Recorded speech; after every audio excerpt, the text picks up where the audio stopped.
ஒரு போர் நடந்ததாகவும் சொல்ல எருமூக்கு அப்படிங்கிற ஒரு போர் இதை செய்தாக்கப்பட்டாங்க. அவங்க அடக்கப்பட்டாங்க.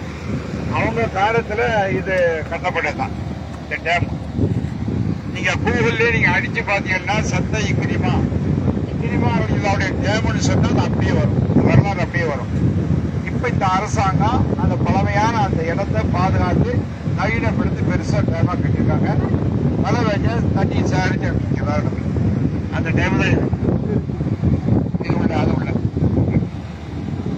இது ரசூலுல்லாஹ்வுடைய மருமகன் இக்ராம் ரலியல்லாஹு தஆலா அன்ஹு கட்டிய ஒரு தண்ணீர் தடாகம். இது ரசூலுல்லாஹ்வுடைய மருமகன் தான் அபூஜஹலுடைய மகன். அவர் ரசூலுல்லாஹ்வுடைய மகளை கல்யாணம் பண்ணியிருந்தாங்க.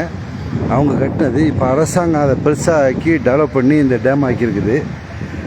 ரசூலுல்லாஹ் இங்கே தான் வாழ்ந்தாங்க. இது தாயிஃப் நகரத்தில். இந்த ரவுண்டாபாட் இந்த வண்டி போயிட்டு ஒரு 100 மீட்டர் கீழே இருக்கணுன்னா ரவுண்டாபாட் வரும். ரவுண்டாபாட்லேருந்து ரைட் சைடு போனால் ஒரு 1/2 கிலோமீட்டருக்குள்ளே அந்த இடம் ரசூலுல்லாஹ்வுடைய வீடு இருக்குது. அதுக்கு எதுக்கத்தான் அத்தாஷான்ற ஒரு யஹூதி அவர் ரசூலுல்லாஹ்வை பாதுகாத்தார். 3 நாள் அவர் வீட்டில் வச்சு பாதுகாத்தார்ல. அத்தாஷா ரலியல்லாஹு இஸ்லாத்துக்கு வந்துட்டார். அன்னைக்கு ரசூலுல்லான்னு சொல்லிட்டு ரசூலுல்லாஹ் ஒத்துக்கிட்டார். ரசூலுல்லாஹ் அவங்களுடைய சரித்திரத்தை சொல்லவுமே ஒத்துக்கிட்டார். அந்த மாதிரி ஒரு சரித்திரம் உள்ள இடம். ரசூலுல்லாஹ் அந்த பிள்ளைங்க கல்லடித்து சேதம் பண்ணும்போது வந்து ரசூலுல்லாஹ் ஒதுங்கின இடம் அந்த இடம். அதை விட்டுட்டு அந்த 3 நாள் தங்கிட்டு அதுக்கு பிறகு வெளில வந்து அதுக்கு எதிர் சைட்லேயே உள்ள மலை மேலே ரசூலுல்லாஹ் தங்கியிருந்தாங்க. வீடு அமைச்சு அங்கே தங்கியிருந்தாங்க. அங்கே தான் தொழுவு நடத்துவாங்க, தொழுவு செய்வாங்க. அந்த மலைக்கு பக்கத்தில் தான் அந்த ஒரு மூதாட்டின்னு ஒரு அம்மா இருந்தாங்கல்ல, அந்த கல்லுகளை எல்லாம் தூக்கி போடுவாங்க, குப்பைகள்லாம் ரசூலுல்லாஹ் மேலே தூக்கி போடுவாங்க. அவங்க வீடு அங்கே தான் இருந்துச்சு.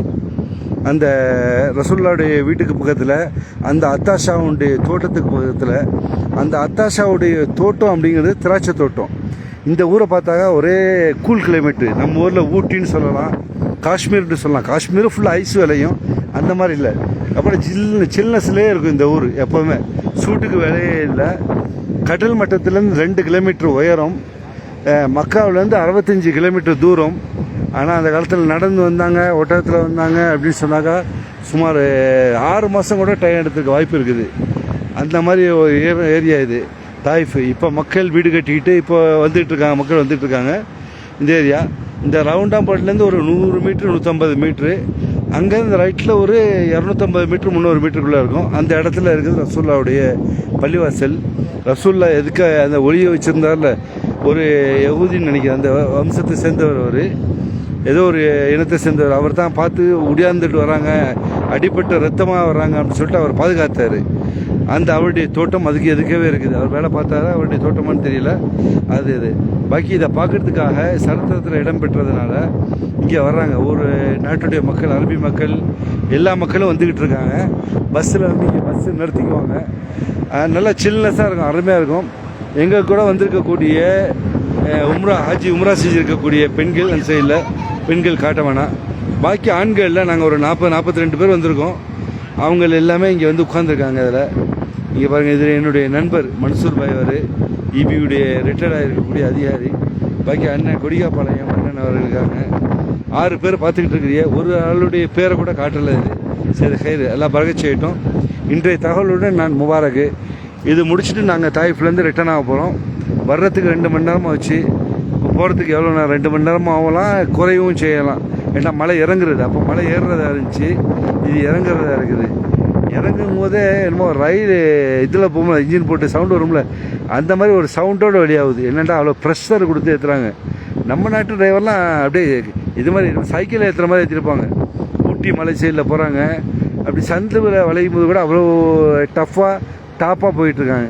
இங்கே என்னென்னா பயந்து போகிறாங்க. ஏண்டாக்கா இது நாடு, அதிகாரிகள் வேறு, இந்த சட்டத்திட்டங்கள் வேறு. நம்ம நாடு ராஜா நாடு. வாழக்கூடிய அத்தனை மக்களும் ராஜா மக்கள், அத்தனை மக்களும் சுதந்திர பறவைகள். இங்கே அப்படி சொல்ல முடியாது, நம்ம வார்த்தைகள் சொல்ல வேணாம். வாழும் காலம் நம்ம அந்த இருக்கக்கூடிய நாட்டுடைய சட்டத்தை ஃபாலோ பண்ணி தான் ஆகணும். ஓகே, வாழ்த்துக்களுடன் நான் முபாரக். இன்றைய லைவ் முடியுது. அடுத்து 2 வீடியோ எடுத்துக்கேன், அது போஸ்ட் பண்ணுறேன் நைட்டு போயிட்டு ஹோட்டல்லேருந்து. நன்றி, பார்த்தமைக்கு நன்றி. துவா செய்யுங்க. நான் பார்த்த இன்பத்தை, நான் அடைஞ்ச இன்பத்தை, நான் தெரிஞ்ச இல்மை, நான் கற்றுக்கிட்டதை உங்களுக்கு சொல்லணுங்கிற ஒரு ஆர்வம் தான். இன்றைக்கி ஒரு பெரிய என்னுடைய அபிமானி. நான் அவர்களை ரொம்ப மதிப்பேன். 10 வருஷத்துக்கு மேலே அவர்களை நான் ஃபாலோ பண்ணுறேன். ஒரு பெரியவங்க சலாம் சொல்லி மெசேஜ் அனுப்பியிருக்காங்க. சில அல்லா அவர்களுக்கு பறக்கச் செய்யணும். இன்ஷா அல்லாஹ் நான் போயிட்டு ஊரில் போய் அவங்களை கான்டாக்ட் பண்ணிக்குவேன். பாரக் அல்லா, அல்லா பறக்கச் செய்வானாக. வாழ்த்துக்களுடன் நான் முபாரக். நன்றி.